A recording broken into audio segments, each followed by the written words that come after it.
Welcome to another episode of the Silver and BlackCast. It's your brother Marquise here with your boy Uncle Rocco over here. Another day ready for another great episode of the Silver and BlackCast. We're getting ready for week 2 against the Chargers Monday night. And today we're going to preview our opponent and talk about what the Raiders need to get that second victory of the season. So how we doing today, Rocco? Great. Let's get to 2-0. I'm right there with you, brother. So peace, everyone. Before we get started, make sure you smash that like and subscribe button because we'd love to have your support and continue to grow this channel. All right. Now, let's get started with our first down. First down, we have our news and notes of the day. Very easy notes. It's been a pretty quiet time. Just some movement of people off back to the practice squad. Alex Bachman, the wide receiver, and safety Terrell Edmonds reverted back to the practice squad after having a very limited role in week 1. I thought Terrell Edmonds would have a big role, but only played one defensive snap, Rocco. So what did that tell you? I don't know what it tells us. I think it's too early to say. It's one game in. That could have been maybe a matchup thing. Whatever they saw against the Patriots, they decided not to use those 3 safety alignments. Like you said, all but just one snap. So, we got to give it 2-3 games to see, if that's going to be the status quo or that was an individual matchup thing. Yeah, I think you're right. And let's not forget that he's only been there for probably about 3 weeks now. So it's not like he has the entire defense down pat. So, let's give him an opportunity to be able to grow a larger role if that's something that he ends up happening for him. Let's move on to the injury report. Our injury report obviously is very thin. It's very thin for the Raiders. And you alluded to this before about Alex Guerrero and how important he's been to this staff and keeping these guys healthy. But we do have 2 pretty concerning injuries between, as far as players go, with Elandon Roberts with the elbow and Brock Bowers with the knee. What's your thoughts on both those guys? It's very important that we have them, Bowers in particular. We'll just have to see how the week plays out.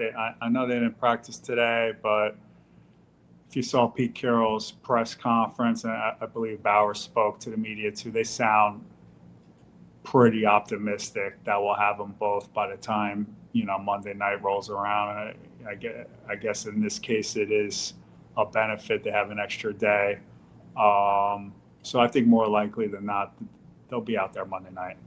Yeah, I'm a little bit more concerned about Elandon Roberts more so than I am Brock Bowers. I did hear Brock Bowers on a Sirius XM interview, and he talked about having the feeling okay and being held out for precautionary purposes. So that makes me feel a little bit better. Obviously, we know how important he is to this team. And believe it or not, that is a quick first down. We're going to move to second down so we can get into the meat of the show where we want to really get to know our opponents. That's what the fun part, my favorite parts of these preview shows is really diving in, learning about who you're playing, more from an intimate standpoint as opposed to just looking at rosters and not knowing any idea who you're playing against. So before you got to start with the head of the snake, and that's Jim Harbaugh. So I'll let you take lead off here with your thoughts on Coach Harbaugh. He's an excellent coach. He's a little crazy. He's maybe more than a little crazy, but he's an excellent coach. He's had success everywhere he's been, college, pro. The players buy in. They fight hard for him. He always has hard, physical, disciplined teams.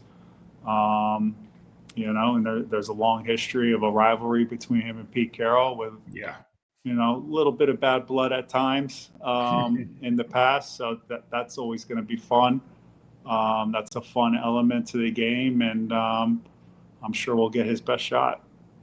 Yeah, I agree. I think that's the fact that these two were rivals at Stanford and USC, and then rivals at Seattle and San Francisco, and now they followed each other to the AFC West. I think that just makes it really fun. It's kind of one of those things where probably both these guys really respect each other. I think Harbaugh even went out and said that they would be friends if it wasn't for them kicking each other in the nuts all these years. But it's just it's fun to see a rivalry that goes beyond just the Raiders-Chargers rivalry. I think overall these guys are 6-6 versus each other in their career. So there's literally been a rivalry. A lot of times we say things are a rivalry, but really is one-sided, or at least, but this one has really been back and forth between these two coaching staffs. A couple things that just, this guy, Harbaugh, he's been a winner everywhere he's gone. 86-25 at Michigan, obviously winning the 23 Natty. He was 44-19 in San Francisco, culminating going into the Super Bowl in 2012, where he lost to his brother. 12-6 last year in the first year as the Chargers coach, going to the playoffs. 2011 won Coach of the Year. I mean, this guy's got all the accolades you could want except for a Super Bowl championship. And obviously, I think the Chargers are probably a year ahead of schedule. And because of that, I think that he's done a hell of a job already there. But let's move on a little bit to Greg Roman, his offensive coordinator. I'll let you start it off, Rock. Well, he was at Baltimore. He first implemented their system there with Lamar Jackson. He was back. He was the offensive coordinator back with Harbaugh in San Francisco at Kaepernick. He's a run-first coordinator, and he designs a very well-coordinated run game. That's his bread and butter. I know he does take criticism at times where maybe some believe his passing concepts are a little too simplistic, and that's not the strength of his offense. But I don't know. We'll see. Herbert looked pretty damn good week one. But I know first and foremost, and this also comes from the head coach, Jim Harbaugh, they want to run the ball first. Yeah, I mean, he's – it's interesting. When I did a little bit of a deep dive into Greg Roman, I didn't realize how successful he's really been, because he kind of gets a bad rap because he's such a run-first coordinator. At least he was, especially in Baltimore with Lamar Jackson. And, they kind of, paint the picture as if he held Lamar Jackson back. But this guy's been really successful. I kind of focus on the years that he was under Harbaugh. So this is his sixth year as an OC under Harbaugh. And in those 5 previous years, his offense is average being 10th in points in the league. So they've been a top 10 offense under him. You talked about him, really having a run-heavy offense, but it's also a very physically tough, dominant type of system where they like power concepts. They run a little bit of outside zones and some counters, but they really like power. They really like to get in there and try to beat you up on the offensive lines. So, obviously they lost Rashawn Slater for the season, but looking at this first game against the Chiefs, Joe Alt did a hell of a job just sliding into the left tackle, which we all knew he was going to be a plug-and-play left tackle when he came out. But he played the first year as a right tackle, but this year he just slid in seamlessly and had a hell of a game in week one. And Crosby gets, because of that, play against his old friend Trey Pipkins at right tackle, a guy who Max has really brutalized very frequently in his career, and hopefully that continues. But back to Greg Roman, man, the guy's been. He's put together some really, really talented offenses, and judging from what we saw in week one against the Chiefs, he's on track to have another one. Yeah, I think that's well said. I think Pipkins is maybe that weak spot on that line. Whether it's Crosby, and Crosby's been moving around. If it's Kuntz, Wilson, that's where we might have an advantage that we have to take that advantage. Yeah, absolutely. This defensive line will definitely have to. It's going to be definitely a chess match between their offensive line and our defensive line, and see who wins that. That leads us to the last coordinator I really want to get to know, and that's Jesse Minter. And Jesse Minter is, a younger coordinator. He was with Harbaugh. He was with the Ravens as a DB coach for a few years, and then he was with Harbaugh at Michigan, and now he's been in his second year as an NFL coordinator, Chargers, and he's really taken the league by storm. Last year, the Chargers were first in defense. And what did you see out of that defense a lot from last year, and what you've seen out of Jesse Minter, Mike? Yeah, he's very highly regarded. He's already receiving some buzz as a future head coach in the very near future, right? He did a great job at Michigan, did a great job last year with the Chargers. I think it's going to be a little bit of a complex system. To me, my mind goes to our offensive line, our young offensive line. They have to really be in sync and be sharp mentally with their blocking assignments in the running game and picking up blitzes, stunts, all those things. We struggled a little bit with that week one. That has to be really cleaned up going against a very creative defensive coordinator, Jesse Minter. Yeah, absolutely. I think that's well said. I think that's very well said. I think this defense was the strength of the team last year, of this playoff team.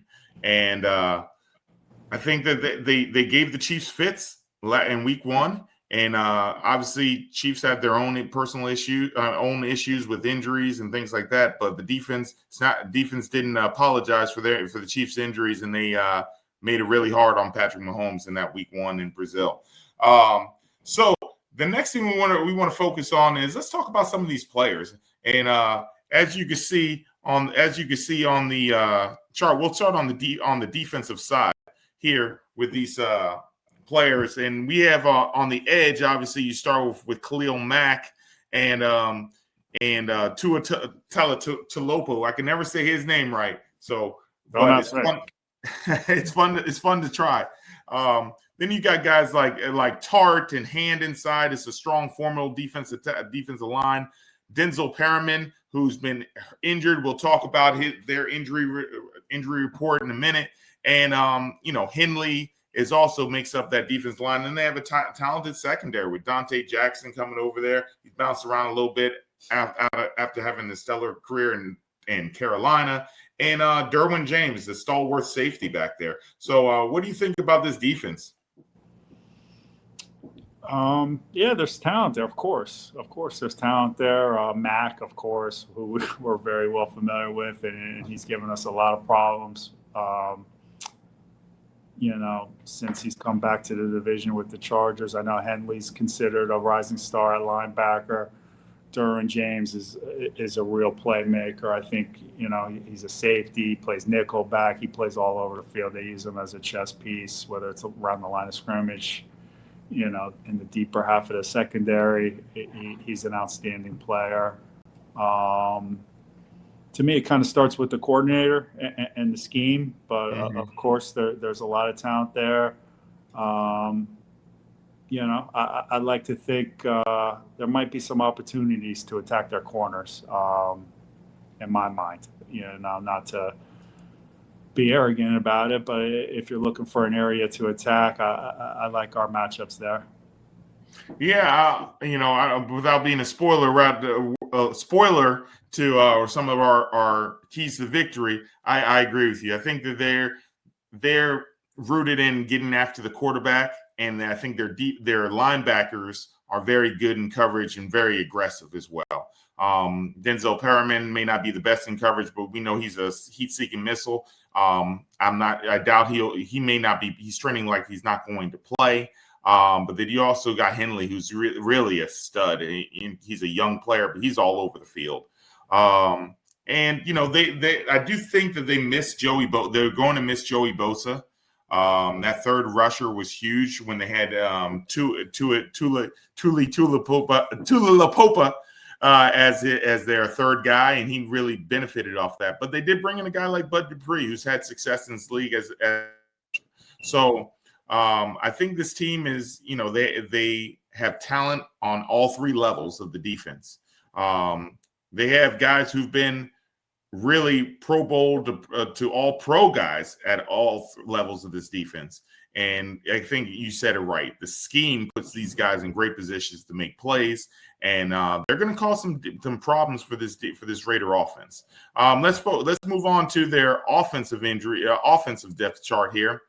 And as you can see here, you have the wide receivers, the Keenan Allen, Ladd McConkey, and Quentin Johnson. Obviously, you have Justin Herbert, the trigger man. You have Joe Alt, first-round left tackle, Zion Johnson, former first-round pick, Bradley Bozeman, Mekhi Becton, former first-round pick at guard, and Trey Pipkins. And at tight end, you have Will Disley and Tyler Conklin. Not great tight ends, but they are good blockers, and they are good safety nets when needed. So why don't you chime in on those guys? Yeah, they're talented. We got our work cut out for us. At wide receiver, I think Quentin Johnson's a very talented kid who's been probably a disappointment up until this year.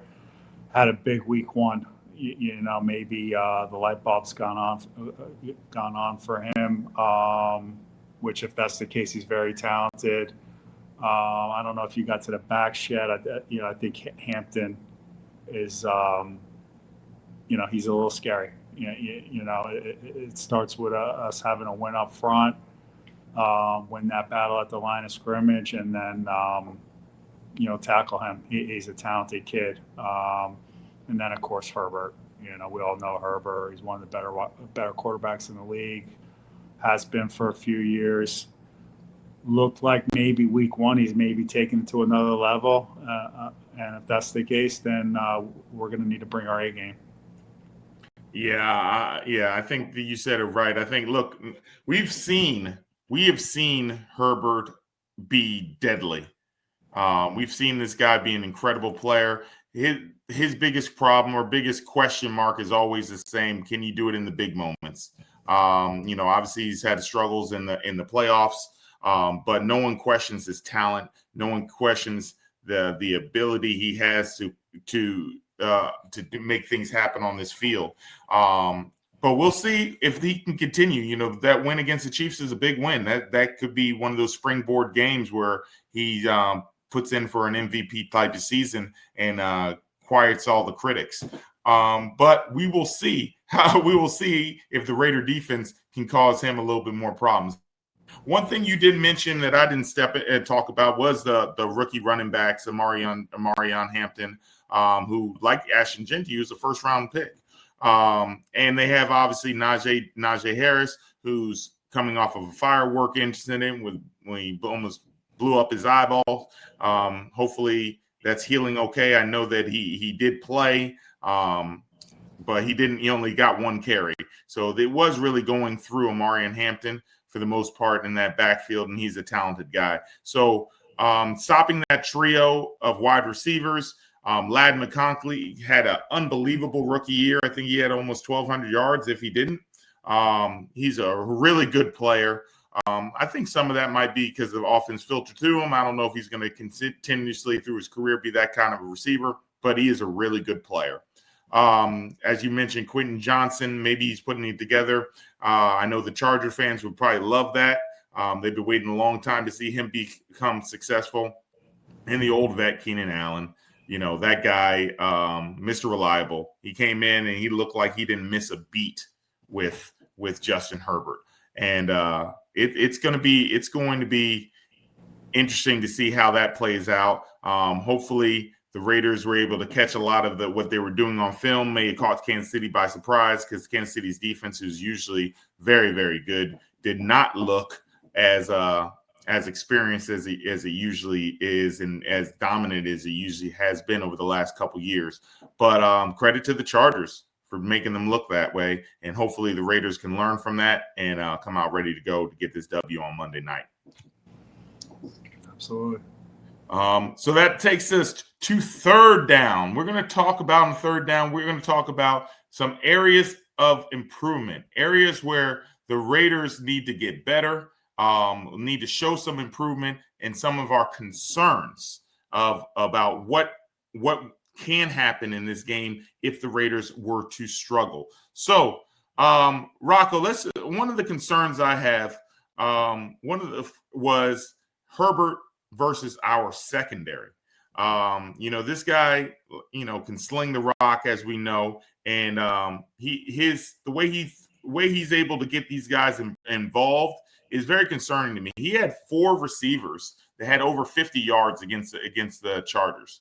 Because of that, it's hard to focus on one guy. Here you see Quentin Johnson just going down the sideline and causing problems against the Chiefs. And he's just that kind of quarterback that can make these plays. Here he is in the red zone, hitting Keenan Allen, the old reliable. So I'm just concerned that our young secondary is going to have problems with him, especially if we don't put enough pressure on him. Well, I think that was the point, the key point you made at the end there. Yeah, the secondary has to hold up, but it starts first with putting pressure on Herbert. You gotta make him uncomfortable. To me, it's stopping the run first. I'll probably say that every week. Make him one-dimensional. I think our secondary can hold up, keep everything in front of him like we did last game. No big plays, even if he's picking up first downs and he's accumulating yards. As long as you're keeping everything in front of you, tackling after the catch, making them go down the field one play at a time. And like you said, the real key is you have to get consistent pressure to make him uncomfortable. That's where it starts. The pass rush, and the coverage work hand in hand, but it starts with the pass rush. The pass rush has to help the secondary. Absolutely. Which that was one of the second ones you led into it with stopping the run. The Chargers, we know a Jim Harbaugh and a Greg Roman team is going to run the football. They had moderate success against the Chiefs. They ran 25 times for 90 yards. But if the Raiders allow these guys to get rolling, then it's going to be a tough time. They leaned on the arm of Justin Herbert in the first game, partially because the Chiefs did a good job running the ball, and partially could have been a little bit of their game plan. They wanted to attack the Chiefs secondary. But we have to make sure that stopping the run is the primary focus, as you said, as you alluded to, because if we allow them to run the ball, then that's just going to allow the play action game to become that much more effective, and Justin Herbert in turn will become that much deadlier. And the run game also includes Justin Herbert. It's important to mention that. It's not just Amarian Hampton and Najee Harris. Justin Herbert is a weapon with his legs. We saw him close out the Chiefs game with that big run to end the game on I think it was like 3rd and 15 or something like that. And he ended the game with that big run. So the Raiders have to be cognizant of where he is whenever the ball's in his hand. And it's hard to do, it's hard to stop, but I think we'll be up to the challenge. Yeah, it's we talked about this last week, similar to May. It's one thing to get pressure on them, but you have to do it in a disciplined fashion where you bottle them up, don't let them escape, and then you got to get. It's one thing to get to them, then it's another thing to get them on the ground. I wouldn't be surprised. We'll see. You never know what the other team has in mind. I wouldn't be surprised if it's a little bit of a heavy run game plan, especially early. I think that's their nature. I think they didn't run it as successfully week 1 as they would like. Mm-hmm. So I'm thinking they might want to establish that. I think they probably feel like the Patriots didn't really challenge us as much as maybe they would like to in the running game. I thought the Patriots were a little pass happy. So to me, again, it all starts with the run. So if that is the case, we got to stop it and force them in third and longs, obvious passing situations. And even if you get a guy like Herbert in obvious passing situations, you might not win all those downs, but at least you're giving yourself a fighting chance, and hopefully you win more of them than you lose. Yeah, I think that's well put. we have to be able to stop the run. We can't address that anymore. The last thing I think is important is making sure that we protect Geno. Geno has to be protected. I think they did a really good job. They did a really good job in the second half protecting him. Here you see him getting hit in the first half, handling his blitzes, and it is a copycat league. These teams are going to continue to blitz us until we prove that as an offensive line that we can handle it. And so these, they're going to see a lot of stunts. They're going to see a lot of different type of techniques that they're going to use to get Khalil Mack one-on-ones. And these guys are going to have to hold up. And if we can't protect Geno and do a better job creating running lanes, then it's going to be a tough night against the former number one defense in the league. I agree, and I would just add, it's the offensive line, but it's everybody. It's the tight ends as well. It's the backs. Everybody's has to be on the same page on who's picking up who.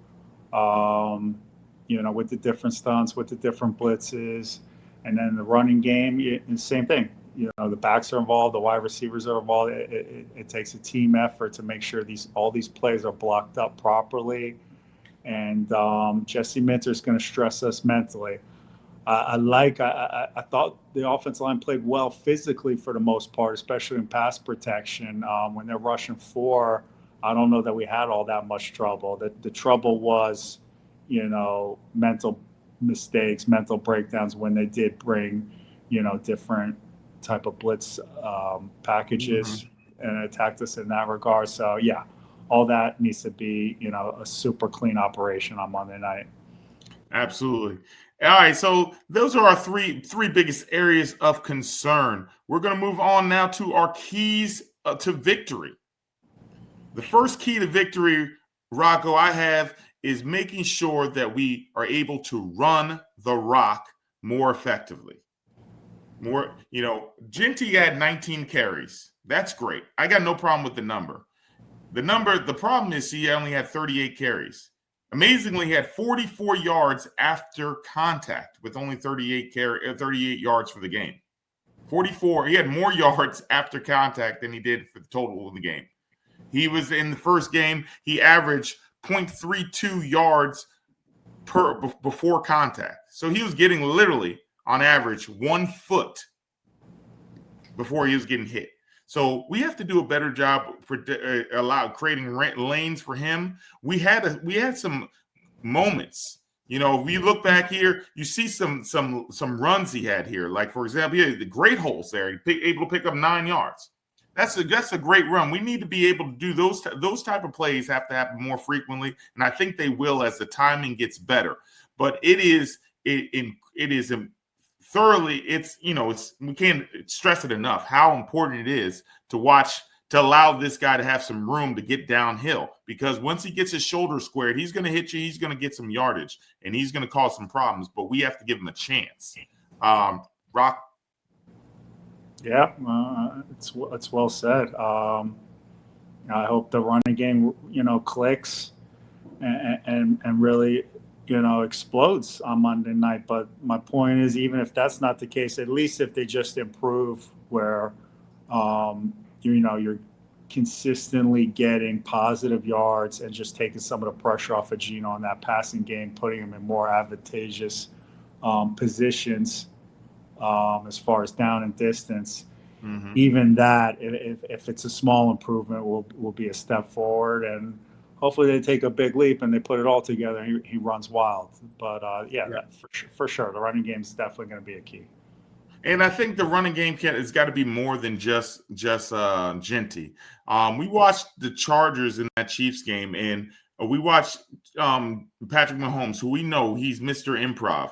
But this guy, he was able to run for almost 60 yards. And so, he's not Lamar Jackson out here, but he's able to find lanes and be able to take advantage of them and see big running lanes for the guy, for a guy like Mahomes to get 60 yards. That's a lot of running room for him. So we need to be able to do similar, have similar success. And I think Geno's got to not be afraid to put his foot down in the grass and run if there's nothing there. And as you see here, you see Mahomes running here, getting in the end zone, and he caused a lot of problems for them by using his legs as a weapon. So that might be an area where the Raiders advantage if Geno does the same thing, because he does have great athleticism. Yeah, and I would add to that, we'll see. I suspect Chip Kelly has some design quarterback runs in his back pocket as well. I wouldn't be surprised if you see some of that. Absolutely. Yeah, you might be right about that. Another key that we have here is make sure that Geno continue to use your weapons. We had Geno. The great thing about Geno in game 1 was he spread the ball all over the field. I think we had 4 receivers with almost 50 yards or more. You had Mayer almost with 50 yards, Tucker with over 50 yards, Thornton was almost 48 yards or something to there. You had Bowers with over 100. You had Jacoby with almost 100. So you had people all over the field.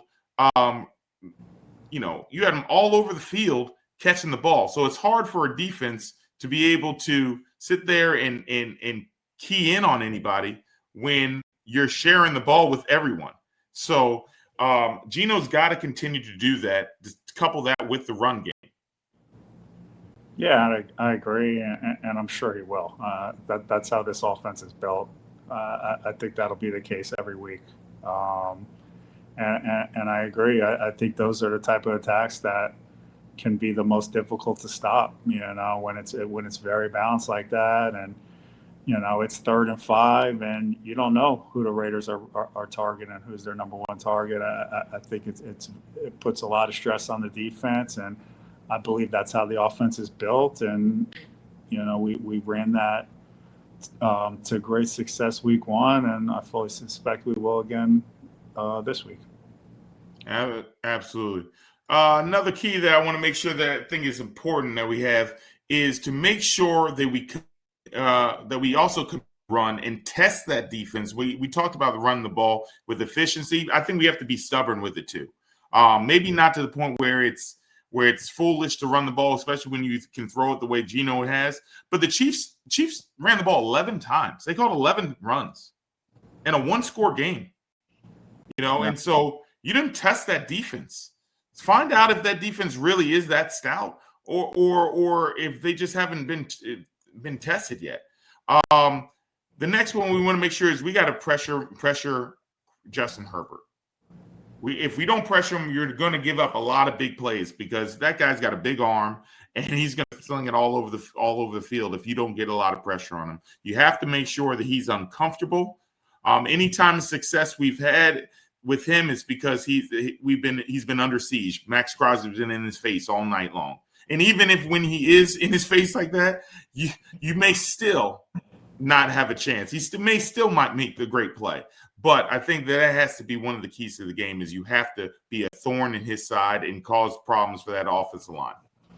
I agree, and I would just say I have a lot of respect for Justin Herbert, and he might be taking it to another level this year, but we've played him twice a year for quite a long time now. I know Justin Herbert, as good as he is, if you do disrupt him, if you do put pressure on him, he will throw some balls up where you have a chance for an interception. And if he does that, we have to take advantage and maybe get a couple of those. Win that turnover battle. Yeah, that's a great call. I mean, every look, at the end of the day, we know that every key to every football game in every level comes down to the turnover battle. Either if you turn it over, you lose. If you don't turn it over, you give yourself a chance to win. And that goes without being said for sure. But it is important. It's important to mention, like you said, that there are some quarterbacks that are more prone to giving you an opportunity to make a play, and some that aren't. And Justin Herbert's definitely one of those quarterbacks that he believes in his arm, and he'll give your defense a chance to make a play. Now, whether you step up and make the play, or you fail to do so and you get beat badly because of it, we'll find that out on Monday night. But I'm excited. Rocco, you have any other keys that you want to throw out there? No, that was a good breakdown. I'll just say also quickly, I mentioned this recapping week 1 penalties. I would just say clean up the penalties a little bit. And then I'll say even one more thing. It's the home opener Monday night against a divisional rival. I think it's going to be a wild atmosphere. If we could get off to a quick start, build a little bit of that momentum where it kind of snowballs and the crowd becomes a real factor, take advantage of that home field advantage. So I would just mention those two things as well. Yeah, they did a report. I think they said that 86% of the crowd is supposed to be Raider fans, which most likely that's true. We tend to take over anytime we play the Chargers because the Chargers don't have a huge fan base, but and rightfully so. But this will be a welcome sight for Raiders fans. Vegas is, as we know, a destination city, and there's a lot of people who just want to come see their team play, and they're going to pick a place to go. Do you want to go to Green Bay, Wisconsin in December, or you want to go to Vegas? They're picking the game to go to Vegas to. So usually that crowd, you get a lot of visitors in that crowd. So for the Raiders to have almost 90% of that crowd black, and black out that building, I think that's going to be a huge advantage for the Raiders. And hopefully we can start to build our own 12s in Vegas. Pete Carroll's called for the Raider Nation to step up, and if the Raider Nation I know is not going to let him down. Yeah, I agree. I think it's going to be a huge home field advantage Monday night. I think it'll be a special atmosphere, and the players have to take advantage of that. They need to feed off of that. Absolutely, absolutely. And that brings us to fourth down. Rocco, your favorite time of the show, our fantasy projections. Oh, my God. And we have to start off with Ashton Jeanty. I do think he's going to – I don't think he's ready to have that breakout game yet, but I do think he's going to be a lot more effective than he was in New England, coming up with 74 yards, 4 receptions for 46 yards, and a touchdown. So fantasy owners, keep him in your lineup. Next, we have Geno Smith with another solid day. He'll have a good almost 20 rushing yards with 16 rushing yards, almost 250 passing yards, and 2 touchdowns to go along with the day. Keep him in as a solid QB2.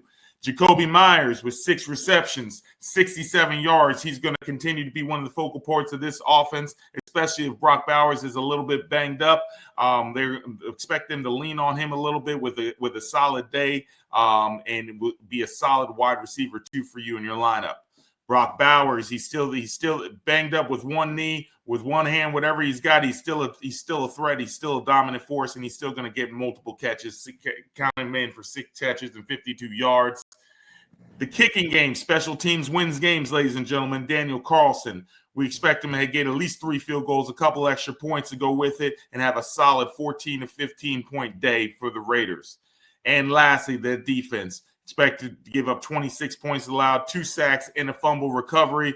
I know if it's up to Rocco, there's going to be a lot better stats on that defensive side, but we do think that it's going to be enough for the Raiders to help them get close to a victory.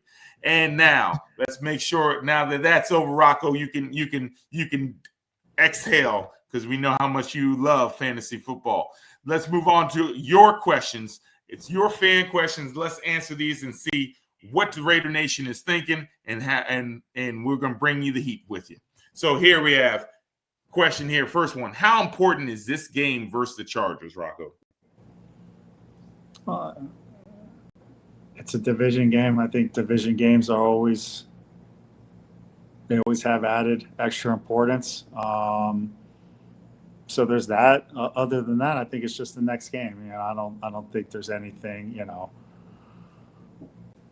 groundbreaking about this game that it's a must-have. I mean, we're 1-0. It's the next game. They're all important. There's only 17 of them, and like I said, division games always have extra added value. But other than that, it's the next game. So, being that's the next game, it's the most important game.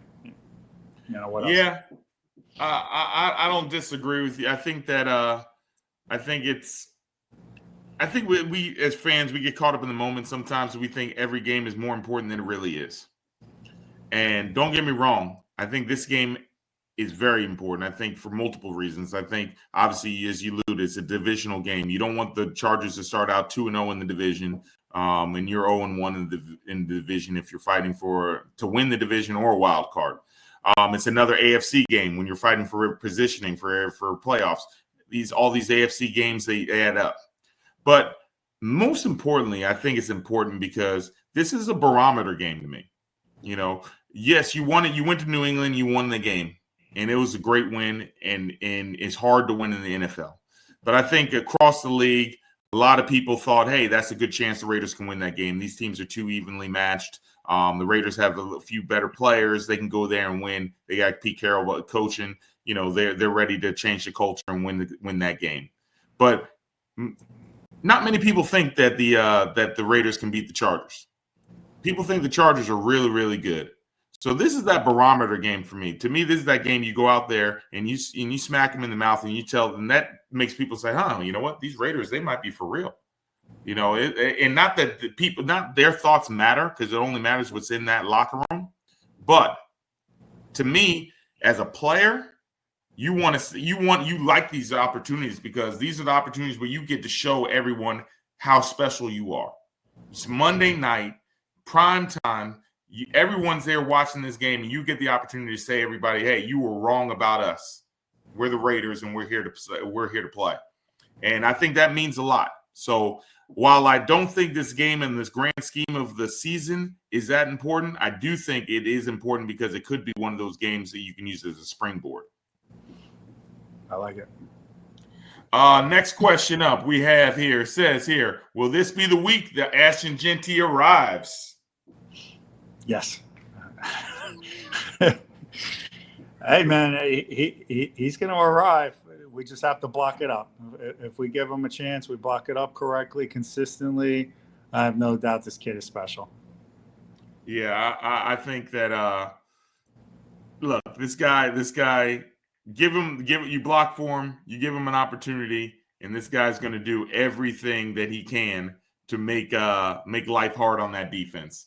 And and the good thing is the guys like Chip Kelly and Pete Carroll, and they believe in him. It doesn't matter what these clowns are saying about, he wasn't that good, he shouldn't have been picked that high, blah, blah, blah, blah, blah. These coaching staff and team believes in him, and they're going to give him every opportunity, and he's a supreme talent. As soon as they get on the same page with that offensive line, he's going to become a force at some point or another. And we are both saying that this is the week where he arrives. I'm not saying it's going to be a 150, 200-yard day for him, but he's going to make an immediate, a significant impact in this game, just like he did in game one, for that matter. Even though he didn't have the yards to back it up, his impact was felt on that field by allowing Geno Smith to do what he did with the play action passes. So expect him to have a huge impact, but this time have a little bit better numbers, in my opinion. I agree. Question number 3. How do we contain Justin Herbert with our young secondary? Starts with pressure. We already kind of talked about this, whether that's 4-man rush, whether that's bringing extra, defenders on the blitz. It starts with pressure. And then that'll help the secondary, and then that'll help them do their job, and I have all the confidence they will do their job. And yeah, if he hits some throws, and he's going to hit some throws, you don't get discouraged.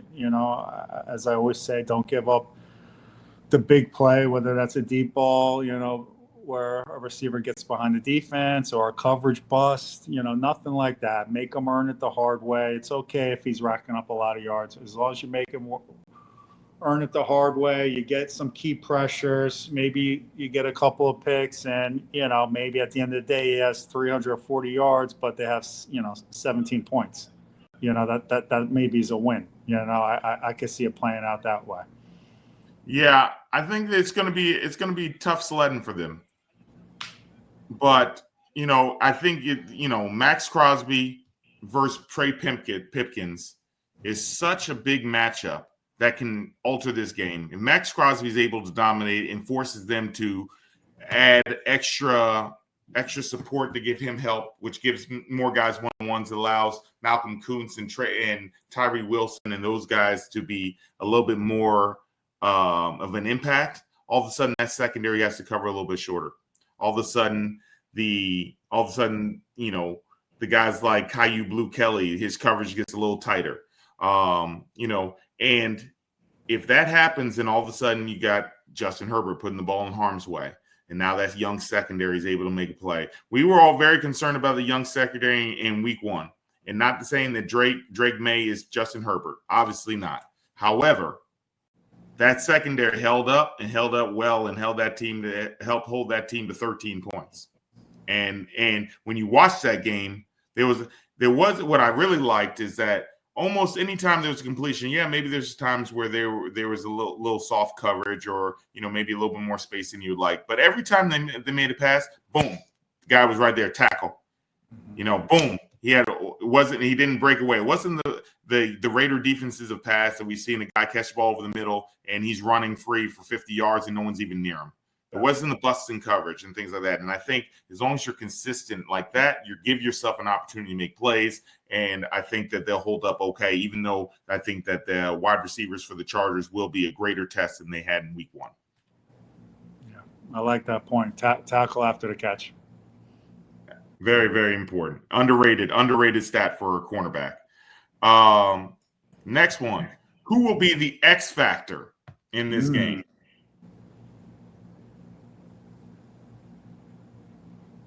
I like that. It's a good question. I mean, it could be so many guys. I'm going to say my boy Troy Polamalu has another pick and a forced fumble.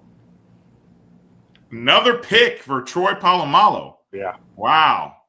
Okay. I like it. Another pick for Troy Polamalu.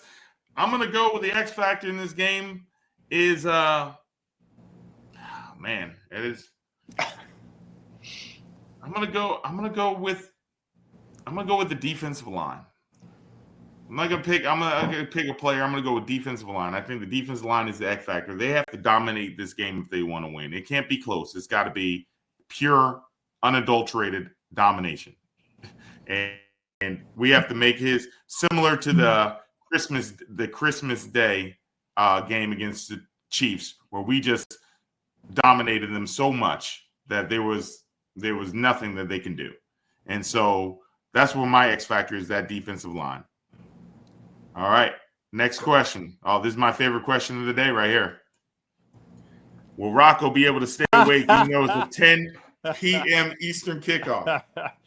That's the best question we've ever had. It's not going to be easy, but Rocco will definitely be up to there's all zeros on the scoreboard. I promise you. I'll be right there with them rooting the whole way. It won't be easy. It's going to be.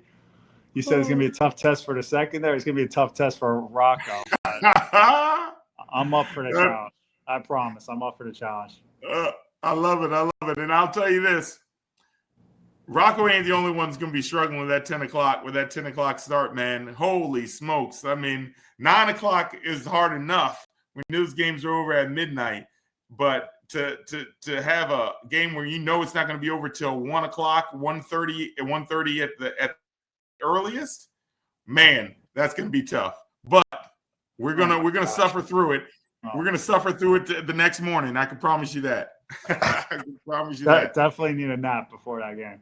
Oh my gosh, that's gonna be rough. I know, and anybody who's over the age of 40 can understand can understand this conversation.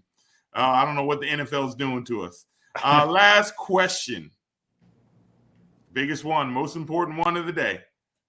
What is your score prediction? 27-24 Raiders. 27-24. You want to elaborate on why you think that? I just think it's going to be a really tight, well-played game. I envision it similar to last week, that all three phases of the team, all three phases of the game, all three phases of the team complement each other. I think the defense will do well enough to keep the score down, 24 points, but I don't know that we're going to be able to, dominate them and, shut them out in the second half like last week. But I think the offense will have enough success and, maybe we kick a game-winning field goal at the end, something along those lines. Yeah, I think it's going to be I think it's going to be a little bit lower scoring. I'm going to go with this is a tough one. I'm going to go 24-23 Raiders. 24-23. I just think it's going to be a tight game. I know a lot of people think that that it's going to be all about the Chargers. I just don't see that. I think that in Vegas, they're going to have a great crowd support. I think that the team will run the ball well enough and guard and defend well enough to stay in the game, make it close. I saw an interview the other day with Richard Sherman, and Sherman was talking about, that it was even when they were bad, as in his words, in Seattle, they were always in games. Teams couldn't blow them out just because their style of play.